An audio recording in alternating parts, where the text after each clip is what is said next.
Om Namo Narayana, welcome back. We are reading Adi Shankara's Sata Sloki. So here we are in video 4, starting with verse 31. Here we are with, a person dreams that he is a king enjoying all regal splendor.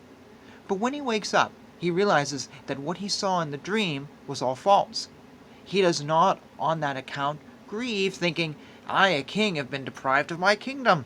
Even if he had dreamt that he had committed improper acts, such as an illicit relationship, he does not thereby become a sinner. So also, if a person awakens to the reality, to Brahman, even the actions performed during the waking state will not bind him, and they will be forgotten like actions performed in a dream. All that is experienced in a dream, whether good or bad, is found on waking to be false.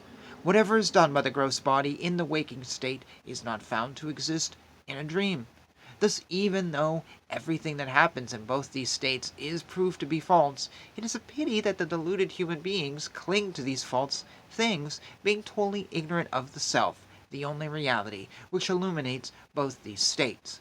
We are unable to understand this strange phenomenon, which is caused by Maya. On dreaming that a relation who is seen in the waking state as alive has died, a man becomes dejected, without reason, in the dream. Later on, waking up and finding that the same relation is actually alive, he becomes happy. Though remember having seen him as dead in the dream, he converses with him in the waking state when he sees the same person as alive. Thus a person considers what he sees in the waking state as real because it lasts for a long period, and what is seen in the dream as false because it lasts only for a short period. A man dreams that he is enjoying the pleasure of union with a woman. Though this union is unreal, it is seen that there is a discharge of the generative fluid because of the dream. Similarly, this universe which arises from unreal nescience is seen as real.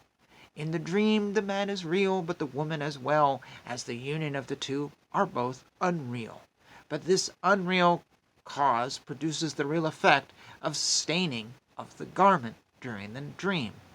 Similarly, the unreal nescience, or the Maya, which cannot be experienced by us, produces this universe which we actually experience and look upon as real. The reality of the universe is, however, only empirical and not absolute. Everyone sees the play of the self every day in dream, that being everything projected by the mind in dream is illuminated by the self.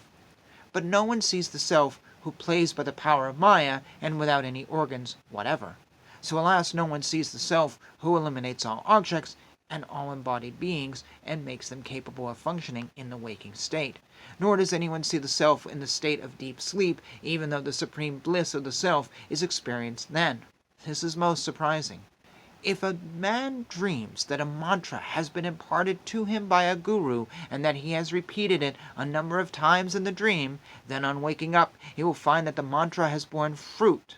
If a person dreams that God has appeared before him and conferred his grace on him, he will find the next morning that what he wished for has been achieved.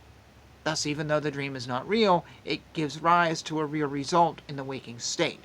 Similarly, though the Upanishads have only empirical and not absolute reality, they give rise to the knowledge of Brahman, which is absolutely real.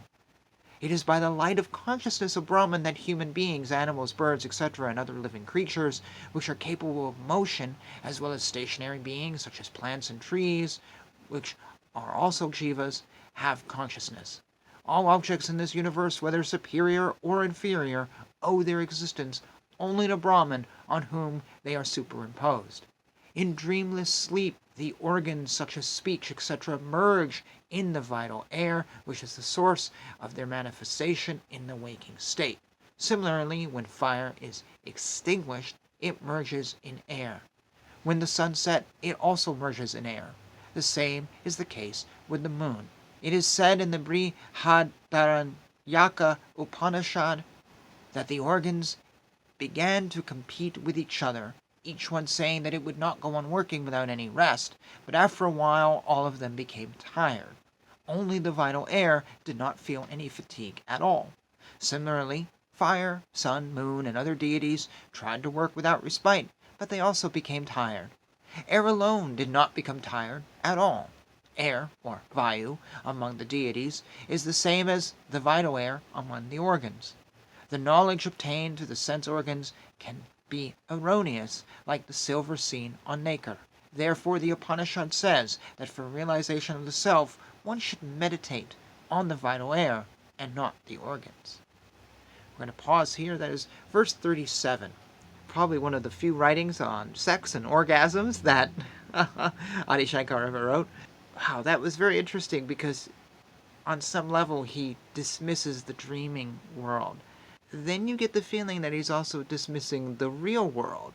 But then he says, well, sometimes things happen in the real world that seem to correspond to the dream world. So he throws it all back in on itself. I feel a little bit lost, though. I got the idea at the beginning. Yes, dreams are not real. What we see here is real. Okay, got that. And then he goes, well, actually, no, this isn't quite real either. Okay, I got that. But then this connection between, oh, I dreamed of riches and I woke up and I had riches, I feel like he threw that in but didn't resolve the idea. In that case, am I actually dreaming and things are coming true? In which case the dream is real? But he didn't, that's not what he said. So I feel a little lost on this. Like he threw in the ideas, but he didn't resolve where he was going before going to the next thing. Maybe I missed something too in reading it. It's very possible. If you can explain to me maybe this down below, that would be really great. If I'm feeling confused, maybe somebody else is feeling confused. So please help me out a little bit. Explain it, what I've done, or just reference something. Hey, go back, or this line you said, or, whatever. Anyways, until the next video, Hare Krishna, Krishna Krishna, Hare Hare, Hare Rama, Rama Rama, Hare Hare.